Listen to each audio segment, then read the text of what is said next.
মনের প্রাণ মন মন্ত্র সমন্বয় করতে বলছে, কিন্তু মন কি ভালো মানুষ? ও তো ভালো মানুষ নয়, ও সবসময় ধরি পাল বাচ্চায়, বুদ্ধিকেও ধরি পাল বাচ্চাচ্ছে, তাই না? এই জন্যে বলছে এক কাজ করো, আত্মার সাথে যে বুদ্ধি আছে সেই বুদ্ধি দ্বারা মনের সাথে যে বুদ্ধি আছে ওটা বাঁধো। হাতি যেমন কি করে, হাতি কি করে খেদা বানায়, বলে খেদা মানে কি, বিরাট বিরাট গাছ দিয়ে কলার গাছ টলার কিন্তু বিরাট একটা এরিয়া ঘিরছে, ওখানে ওখানে কলার গাছটার একটা রাস্তা করে দিছে, হাতি ঢুকে গেছে।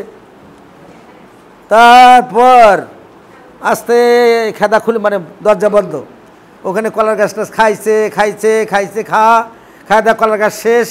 তারপর নিস্তেজ হয়ে গেছে, ওইখানে একটা পোষা হাতি ঢুকে গেছে, মাহর ঢুকে গেছে। আস্তে আস্তে আস্তে ওই রকম খুঁটি দেওয়া আছে, বড় বড় গাছের গুড়ি, ওইখানে যাচ্ছে আর আস্তে আস্তে পায়ে বাঁধন, এইভাবে হাতিকে বশ করে। এইরকম মন হাতিকেও বশ করতে গেলে, আর মনের ওখানেই তো কামনা বাড়ি। কামনার বাড়ি কোথায়? ইন্দ্রিয়ানি মনোবুদ্ধি রস্য অধিষ্ঠান মুচ্যতে এ তোর বিমোহতি এসো জানো আবৃত্ত দেহিনাম। কি করতে হবে? ইন্দ্রিয় মন বুদ্ধি হলো কামের আবাসস্থল, তাই না?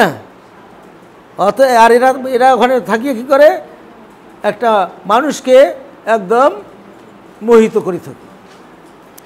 অতএব যদি এটা বশ করতে হয় তাহলে কি করতে হবে? আত্মার সাথে যে বুদ্ধি আছে সেই বুদ্ধি দ্বারা মনের সাথে যে বুদ্ধি আছে ওটাকে বাঁধতে হবে, তাইলেই কেবল এই কামরূপ দুরাসতকে জয় করা যাবে। এই কথা বলার পর তাহলে এইখানে কি বলছে? এবং বিবস্যতে যোগম প্রক্তবান অহমব্যম বিবস্বান মনোবিপ্রাহ মনোরিক্সা কবে অব্রবীত। তার মানে কি, আমি এই যোগের কথা কাক বলছিলাম? সূর্যকে বলছিলাম। আমি এই কলমটা কালকে বলছিলাম, এই কলমটা কি নাম তোমার? জয়ার হাতে দেখছিলাম। আমি একটা কলম জয়ার হাতে দেখছিলাম, আর আমি এই কলমটা জয়ার হাতে দেখছিলাম। কি ডিফারেন্স? এইটা। তা ভগবান বললেন যে আমি এই অব্যয় যোগের কথা প্রথমে সূর্য করতে, তাহলে অব্যয় যোগের কথা আগে বলছে। এই সেই কথা, কোন কথা? তৃতীয় অধ্যায়ের শেষ শ্লোক 43 নম্বর শ্লোক, ওই কথাটাই হলো ওই যোগ। কামরূপ দুরাসতকে জয় করার যে বাণী, যে নির্দেশ, যে পদ্ধতি, যে টিপস বা টেকনিক, এইটাই হলো সেই যোগ, এইটাই সেই অব্যয় যোগ। আর এইটা চিরকাল, এইটা বলছে আমি সূর্য কষলাম, সূর্য মনুক বলছে, মনু ইক্ষাকে বলছে, তারপর রাজাদের কাছে গেছে, রাজ ঋষিদের কাছে গেছে, একসময় ভুলে গেছে, আমি আবার সেই কথা বলতেছি। আর সনাতনী সঙ্গ মাঝতে এগুলো সব কি হয়েছে? গণ্ডগোল হয়ে গেছে, আবার গণ্ডগোল হয়ে গেছে। আবার এই সনাতনী সঙ্গ সেই যোগের কথা প্রচার করতেছে। আর সেই যোগের কথা প্রচার করবে যায় কি? এই যোগ কোথায় পাওয়া যাবে? এই যোগের কথা কোথায় কোথায় আছে? উপনিষদে আছে, বেদে আছে, কিন্তু এতগুলা। এই জন্য ভগবান নিজে কি করে দিছিলেন যে সর্ব উপনিষদ গাব, সব উপনিষদকে গাই স্বরূপ। বাসুরকেটা পার্থ হোটলায় আর চষে, তখন কি হলো? দুধ ভাণ্ড একেবারে ওলান ভর্তি হলো। দোয়াইয়া কেটা? কৃষ্ণ দোয়াই দিল। দুধ কি জিনিস? গীতা হলো দুধ। খায় কারা? খায় এই সনাতনী সঙ্গের লোকেরাই হলো দুধ খাওয়াইয়া। কি দুধ খাওয়াইয়া? গীতারূপ দুগ্ধ খাওয়াইয়া, উপযুক্ত খাওয়াইয়া হলো এরাই।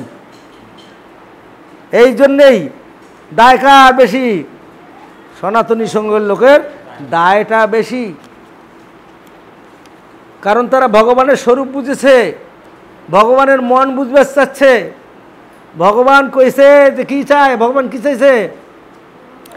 আমার পূজা করবি, আমার সেবা করবি। সব দুনিয়া কি করলো? তার সেবা দিয়ে, কি দিয়ে সেবা দেয়? ফল দেয়, খিচুড়ি দেয়, পায়েস দেয়, এগুলা দিয়ে তার বলে সেবা দেয়। আরে তার সেবা দেয়, ওগুলো তো ওগুলো খাবে? ওগুলো খাবে না। কবলে যে ভাবগ্রাহী জনার্দন, ভাবটা আরে যে যেটা খায় না তাক দিয়ে কী হবে? আর খায়ও কি? এখানে যদি একটা ফটো থাকে, ফটোর খাদ্য কি হবে? তাহলে একটা ফটো দাও, ফটোর খাদ্য একটা ফটো দাও। একটা মূর্তি, তাহলে মূর্তির খাদ্য একটা কলা মূর্তি বানিয়ে দিয়ে দাও। আর জ্যান্ত ভগবান, জ্যান্ত ভগবান কি জ্যান্ত না মরা? চৈতন্য আছে নাকি? চৈতন্যের যত চৈতন্যের আধার হলো আমাদের ভগবান, চেতনার আধার হলো ভগবান। তাইলে তাকে কি খাবার দিতে হবে? মরা খাবার সে খাবে? তাহলে তার খাবারটাও চৈতন্য স্বরূপ হইতে হবে, চেতনা যুক্ত খাবার দিতে হবে। সে খাবার কে দেয়? একমাত্র সনাতনী সঙ্গের লোকেরাই সেই খাবার দেয়। এই জন্য তো ভগবানেরও কি দেয়? ভগবানও কেছে আমার খাবারটা ঠিক মতন দিবি। কি হয়? ঝগড়া কার সাথে বেশি হয়? অভিমান কার সাথে বেশি হয়? কথায় কথায় ঝগড়া লাগে কার সাথে? এই কাকলি আর এটা গেল কোথায়? ও আছে নিশ্চয়ই খাটার মাটার বাজে। কার সাথে বেশি বাজে? যারা আপনজন, যাকে বেশি ভালোবাসে তার সাথে বেশি খাটার মাটার হয়। তা ভগবানও সনাতনী সঙ্গের লোকদের যদি ভগবান ভালোবাসে, কাকে? মানুষের মধ্যে সবচেয়ে সনাতনী সঙ্গের লোকদের বেশি ভালোবাসে।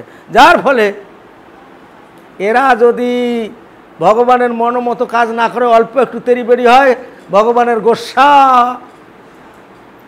ধরে যায়। ভগবান যাতে গোসা না হয় এই জন্য সনাতনী সঙ্গের লোকদেরকে বড় বড় কাজ করতে হবে। প্রতিদিন অন্তত পক্ষে একবার করে গীতা পাঠ করতে হবে। কেন করতে হবে? গীতা পাঠে ভগবান কি হয়? এই যে কইছে নচ তস্মাৎ মনুষ্যেষু কচ্ছিৎ মে প্রিয় কৃত্তমঃ ভবিতা নচ মে তস্মাৎ অন্য প্রিয়তর ভুবি। মনুষ্য মধ্যে এই গীতা পাঠকারী অপেক্ষা আমার আর প্রিয়কারী কেউ নাই। তাহলে ভগবানের ভালো লাগে,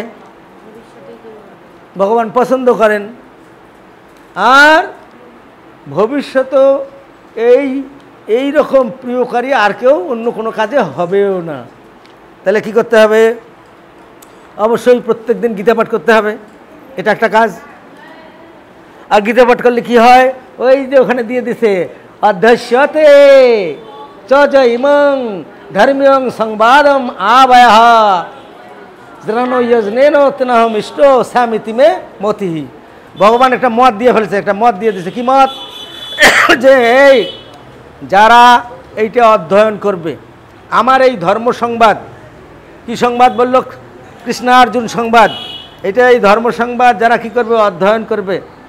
অধ্যয়ের সাথে চ ইমং ধর্মং সংবাদ মাবয় জানো ইয়জনেন তেনহম ইষ্ট স্যামিতি মতি। তার কি হলো? তিনি যেন জ্ঞানযোগ্য দ্বারা আমার পূজা করতেছেন, এটা আমি মানি নেব, এটা আমার মত, আমি মত দিয়ে দিলাম।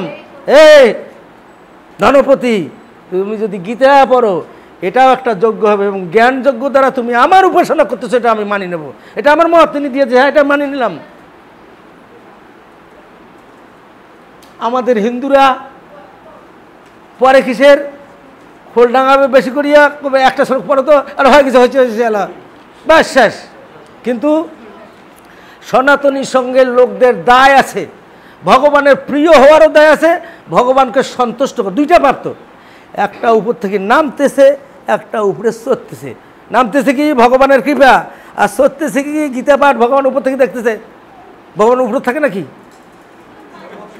সর্বত্র আছে না?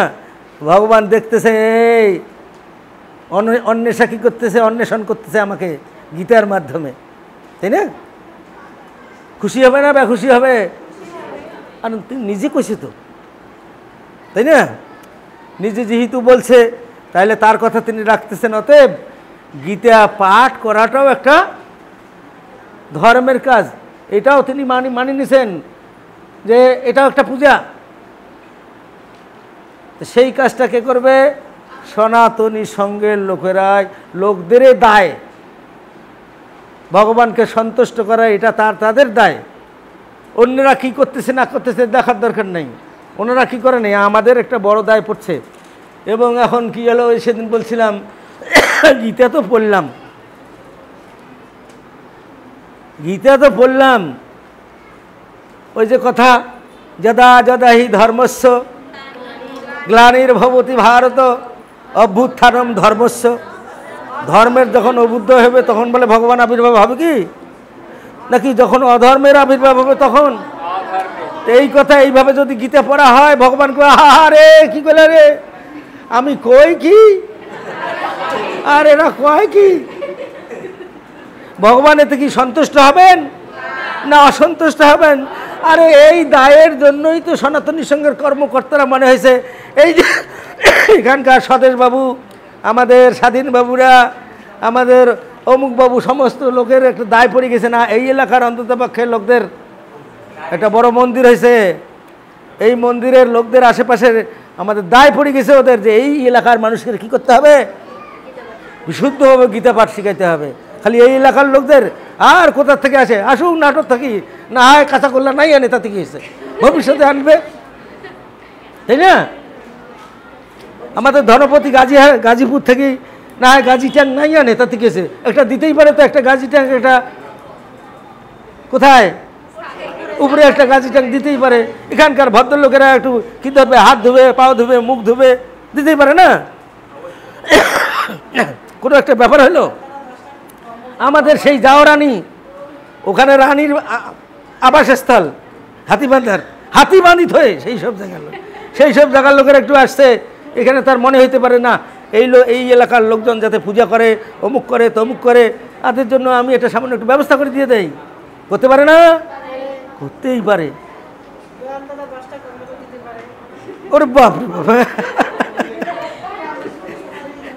আচ্ছা, ঘটনাটা কিন্তু এই, যদিও আমি হাসি হাসি বললাম, হাসি বললে বলে কি হয় জানো, একটা মিষ্টিও যদি এটা কচুর পাতের মধ্যে দেই তখন তোমার সন্দেহ হবে, আর একটা মাটির ঢেলাও যদি এত সুন্দর করে সাজিয়ে গুজিয়ে দেওয়া যায় প্লেটে টেলেটে একটা চামচ দিয়ে, তখন মনে হবে না না এটা মিষ্টি হবে। এখন আমার কথাটা হাসি হাসি বললাম, তোমাদের কতটুকু গ্রাহ্য হবে সেটা ভগবানই জানেন, তবে আমি হাসি বললেও এইটাই সত্য, আমাদের দায় পড়েছে, আমাদের কর্মকর্তাদের দায় পড়ছে। এখন এই দায়ত পড়ে গেছে তোমরাও, যেহেতু গীতাখান হাতত নিচ্ছ, নাই নেও নাই, পায় না, ভগবানও জানে এগুলো পায় না, এইবার তো পাওয়ার রাস্তায় পড়ে গেছো। এখন তো ভগবানও কান পাতি থাকবে, কই দীপ্তি পড়া পড়তেছে, কই ভগবানের কি একটা কান নাকি, একটা চোখ নাকি, যে না ওইটা খালি কাউনিয়ার দিকে থাকবে না, হাতিবান্ধার থাকবে না, তার হাজার হাজার কান, হাজার হাজার চোখ, একটা রূপসীর দেবে, একটা হলো হাতিবান্ধার দেবে, একটা এখানে দেবে, সব জায়গাতে তিনি আছেন, সাবধান। আচ্ছা, এই জন্যে আমি ক্লাস নিবে আসি না, পড়া হলো 1 আনা, ফেদলা হলো 15 আনা।